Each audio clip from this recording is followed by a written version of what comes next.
হৃদয়ের জানালায় প্রথম কড়া নাড়ার শুরুতেই আপনাদের একটি প্রশ্ন করতে চাই। মরুভূমির তপ্ত বালুর উপর দিয়ে হেঁটে যাওয়া একজন তৃষ্ণার্ত মানুষ যখন সামনে এক আজলা জল পায়, তখন কি সে জলটি পরীক্ষা করে দেখে, নাকি প্রাণ ভরে পান করে? উত্তরটি আমাদের সবার জানা। ঠিক তেমনি মানুষের মনও এক তৃষ্ণার্ত মরুভূমি, আর সেখানে প্রশংসা হলো সেই সুশীতল জল। প্রশংসা এমন এক জাদুকরী শক্তি যা মৃতপ্রায় আত্মবিশ্বাসকে জাগিয়ে তোলে। কিন্তু সমস্যাটা অন্য জায়গায়।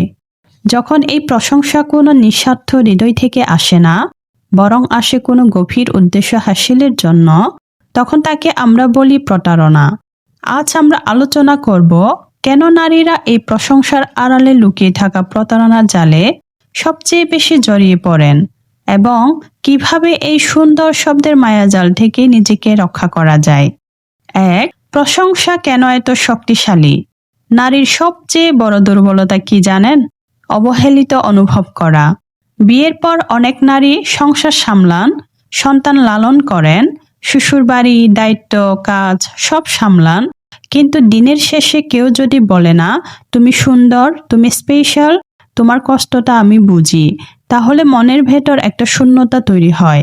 আর ঠিক এখানে ঢুকে পড়ে তৃতীয় একজন।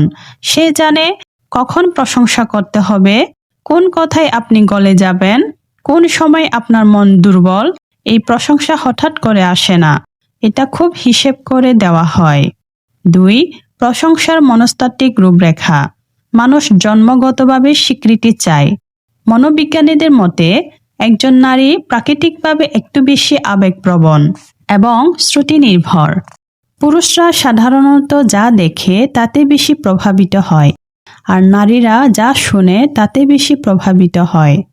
যখন কেউ এসে বলে, তোমাকে আজ অসাধারণ লাগছে, বা তোমার মতো বুদ্ধিমতী আমি আর দেখিনি, তখন মস্তিষ্কে ডোপামিন হরমোন নিঃসৃত হয়। এই ডোপামিন আমাদের ভালো লাগার অনুভূতি দেয়। প্রতারকরা ঠিক এই জায়গাটিতে আঘাত করে। তারা জানে সঠিক সময়ে সঠিক কথাতে বলতে পারলে যে কোনো দুর্ভাগ্য দেয়াল ভেঙে ফেলা সম্ভব।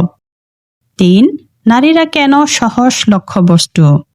এটি কোনো দুর্বলতা নয়, বরং আমাদের সামাজিক কাঠামোর এক করুণ বাস্তবতা। কেন নারীরা বেশি ফাঁদে পড়েন? তার পেছনে কয়েকটি মূল কারণ রয়েছে। সামাজিক অবমূল্যায়ন। আমাদের সমাজে অনেক নারী পরিবার বা কর্মক্ষেত্রে প্রাপ্য প্রশংসা পান না। একজন নারী সারাদিন হাড়ভাঙ্গা খাটুনি খাটলেও কেউ হয়তো বলে না, তুমি আজ অনেক কষ্ট করেছ। যখন বাইরে থেকে কোনো অপরিচিত বা পরিচিত ব্যক্তি এই অভাবটুকু পূরণ করে, তখন নারীটি খুব সহজে তাকে আপন ভেবে বসেন। আবেগীয় নির্ভরতা।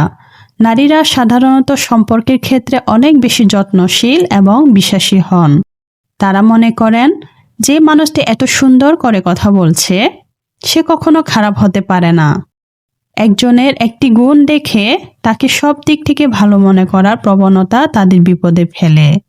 নিঃসঙ্গতা ও বিষণ্ণতা। আধুনিক যুগে ডিজিটাল দুনিয়ায় আমরা সবাই একা। এই একাকিত্বের সুযোগ নিয়ে প্রতারকরা ইন্টারনেটে সুন্দর সুন্দর কথার ডালি সাজিয়ে বসে থাকে। 4, প্রশংসা এবং প্রতারণার পার্থক্য বুঝবেন কিভাবে? এটি আজকের আলোচনার সবচেয়ে গুরুত্বপূর্ণ অংশ। আসল হীরা আর কাচের টুকরো পার্থক্য করার উপায় কি? সত্যিকারের প্রশংসা সুনিপুণ প্রতারণা উদ্দেশ্য আপনাকে খুশি করা বা উৎসাহিত করা, আপনার কাছ থেকে কোনো সুবিধা নেওয়া। সময়কাল এটি হঠাৎ করে হয় এবং মাঝে মাঝে হয়। এটি অতিমাত্রায় এবং ঘন ঘন হয়। আপনার সত্যিকারে কোনো কাজের উপর ভিত্তি করে আপনার এমন সব গুণের কথা বলবে যা আপনি নিজেও জানেন না। চাহিদা বিনিময়ে কিছুই আশা করে না। প্রশংসার কিছুকাল পরেই কোনো দাবি বা অনৈতিক আবদার আসে। 5, ডিজিটাল যুগে লাভ বম্বিং।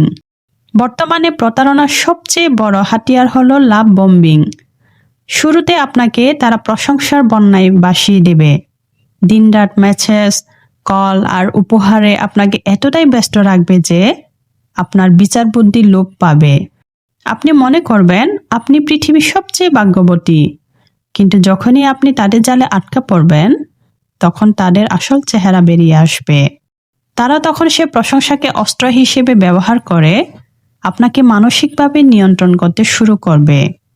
6. ফাঁদ থেকে বাঁচার উপায়। সতর্কতার শক্তি। আপনার জীবন আপনার। একে অন্যের সস্তা কথায় নষ্ট হতে দেবেন না। কিছু পদক্ষেপ নেওয়া জরুরি। 1. আত্মসম্মান বৃদ্ধি করুন। নিজের মূল্যায়নের জন্য অন্যের প্রশংসার উপর নির্ভর করবেন না। আপনি জানেন আপনি কে। 2. যুক্তিত হন। কেউ যখন অতিরিক্ত প্রশংসা করবে তখন নিজেকে প্রশ্ন করুন, সে কেন আমাকে এত প্রশংসা করছে? এর পেছনে কি অন্য কোনো কারণ আছে? 3. ব্যক্তিগত তথ্য শেয়ারে সাবধান। সুন্দর কথা শুনে নিজের দুর্বলতা বা গোপন তথ্য কারো কাছে ফাঁস করবেন না। 4. সময়ের হাতে ছেড়ে দিন। চটজলদি কোনো সিদ্ধান্তে আসবেন না। সময় সব মানুষের মুখোশ খুলে দেয়। নিজের আলোয় আলোকিত হন। পরিশেষে বলতে চাই, প্রশংসা গ্রহণ করুন, কিন্তু তার দাসে পরিণত হবেন না। মনে রাখবেন, সব চকচকে জিনিস সোনা নয়। যারা কেবল আপনার বাইরের রূপ বা সাময়িক গুণে প্রশংসা করে তারা আপনার বন্ধু নয়। আপনার সত্যিকারের শুভাকাঙ্ক্ষী সেই, যেই আপনার দোষগুলো আপনাকে সুন্দরভাবে ধরিয়ে দেয়। নারীদের বলছি, আপনাদের হৃদয় অনেক বড়, আর তাই এতে দাগ পড়াটাও সহজ। নিজের চারদিকে এক অদৃশ্য সীমানা তৈরি করুন। প্রশংসা শুনতে ভালো লাগলেও নিজের বিবেককে সবসময় জাগ্রত রাখুন। প্রতারণার এই চোরাবালিতে হারিয়ে যাওয়ার আগে নিজের পায়ে তলার মাটি শক্ত করুন। আমরা নারীরা কেন বেশি ফাঁদে পড়ি? কারণ আমাদের শেখানো হয় নরম হতে, সহনশীল হতে, কিন্তু আজ সময় এসেছে মানসিকভাবে কঠিন হওয়ার। প্রশংসা হলো সুগন্ধির মতো, এটি গ্রহণ করুন, কিন্তু গিলে ফেলবেন না। প্রশংসা আপনি শুনবেন, ধন্যবাদ দেবেন, কিন্তু আপনার জীবনে চাবিকাঠি সে প্রশংসাকারীর হাতে দিয়ে দেবেন না। আজকের এই আলোচনাটি যদি আপনার হৃদয়ে কোনো কোণে একটু সচেতনতার আলো জ্বালাতে পারে, তবে আমাদের সার্থকতা। নিজের চারপাশের দেয়ালটি এত নিচু করবেন না যে কেউ এসে সস্তা কথায় তার টপকে যেতে পারে। নিজের মূল্য নিজে বুঝতে শিখুন।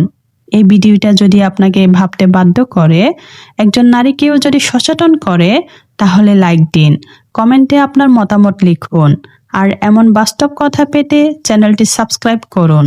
সবাই ভালো থাকবেন, সুস্থ থাকবেন এবং নিজের উপর বিশ্বাস হারাবেন না।